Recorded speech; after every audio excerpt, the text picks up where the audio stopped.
How y'all doing? All right, our first questions will be from Bailey and then Chip. Hey, Lewis, how are you? I'm good. And yourself? I'm good. Kirby was just telling us that they've sort of challenged you to take on a bigger leadership role, which maybe doesn't come super naturally to you. How would you say you've grown in that way? I've grown in communication more, being able to constantly keep talking to my teammates, making checks before the ball snaps and telling this guy or that guy, hey, this is finna come, this is coming up, that's coming up, just making sure that we all play faster. And that's one thing I've kind of grown in. Lewis, good to see you. Specifically, the shot on Kyle Pitts. I mean, obviously that was a hard hit that injured you and injured him and knocked you out of the game as well. I just wonder what you remember, if anything, about that play in particular, and kind of how that's influenced you going forward. In terms of how you're going to try to patrol the middle of the field.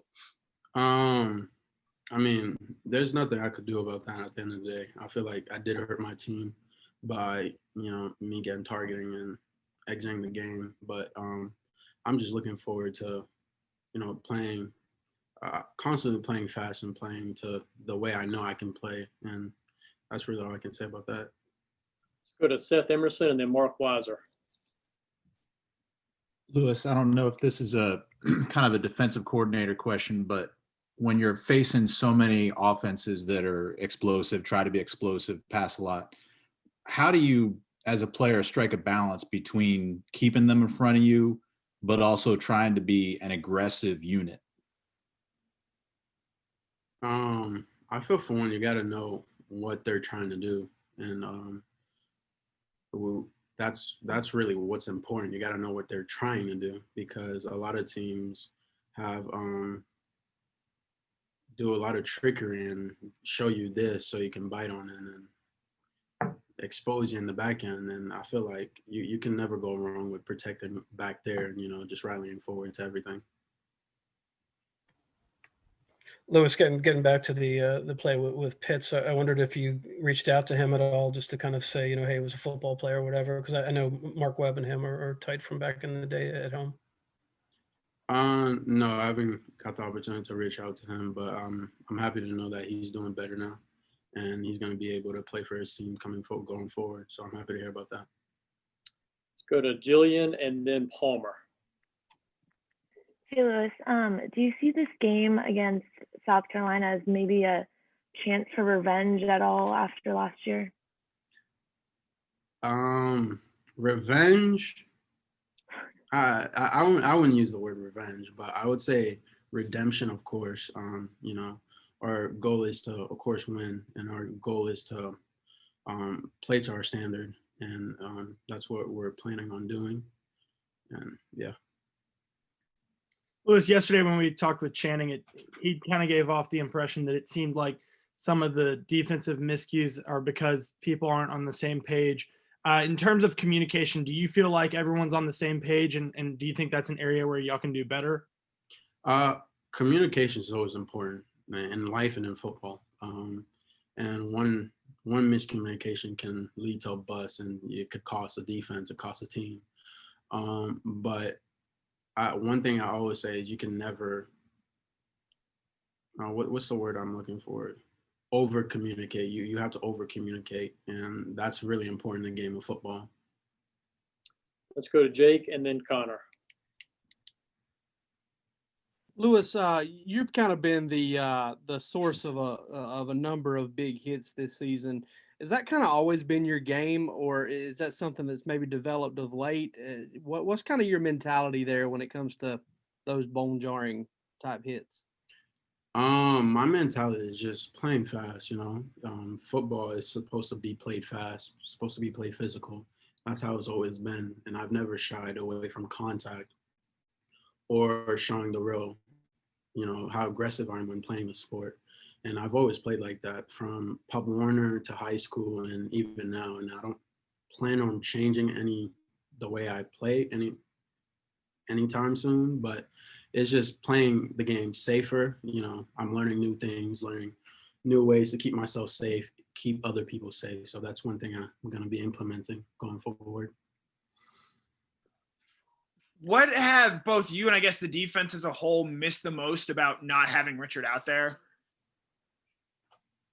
I feel like it's just the energy he brings. I mean, you can't go wrong with Richard being on defense. He brings a whole lot of juice and energy to the defense. And for one, I'm really waiting to the day he starts playing back. You know, hopefully that's very soon. And we love Richard's energy, and that's what we're missing. Let's go to Mike Griffith. Yeah, Lewis, to belabor that hit though, it looked like you turned your shoulder. I guess I'm a little confused about what you were supposed to do. Should you have dived at his ankles, or because it looked like you turned your shoulder, and as Kirby said, you went in the strike zone from shoulder pad to waist.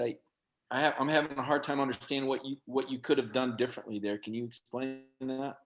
Honestly, I don't think I could have done anything different, because I was coming fast and he did what came natural to him, which is protecting himself. And at the end of the day,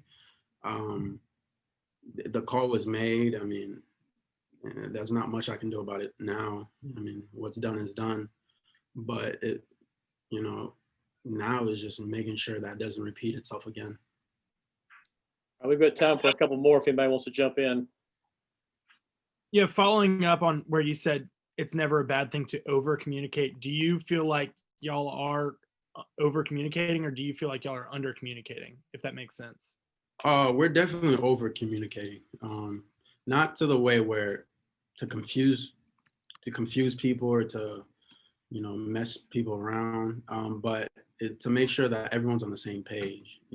If we're all wrong playing the same call, we'll be fine. But if this person's playing a different call, that person's playing a different call, now that's bad football. And as long as we're all on the same page, we'll be fine.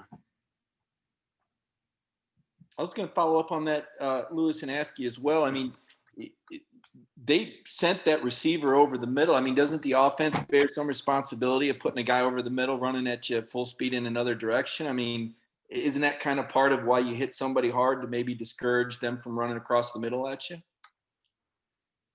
Could you repeat that question again, please? Yeah, they ran a crossing route at you. Isn't part of delivering that kind of shot to discourage them from sending a star player at you across the middle? I mean, they can throw it on other parts of the field, right? Honestly, I don't know. I was just reacting to what I saw. I really don't know. Just reaction. That's all. Anybody Lewis, else? you played for Deion Sanders your senior year of high school. Is that correct? At Trinity Christian? Yes, sir. What was that like? What was it experience of playing, or I guess playing under him, especially just given who he is as a football player? Deion is an amazing person. He's an amazing human being. And people see prime time, but he has more to him than as a person spiritually. And he has like a backbone. By that, I mean, he's way more than what people see on TV, He's done a lot for the community. He's done a lot for me, shedding light on, the professional ball, his experiences, the fun times he's had, and, and things he could have done differently if he had a redo.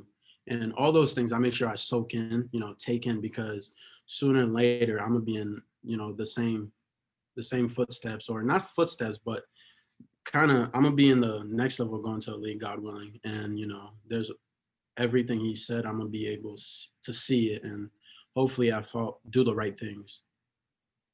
Okay, Lewis, thank you for your time, and have a good rest of your night. Thank you, guys. Good job, Lewis. Damn. Thanks, everybody. Everyone. And we'll see you soon. Happy Thanksgiving.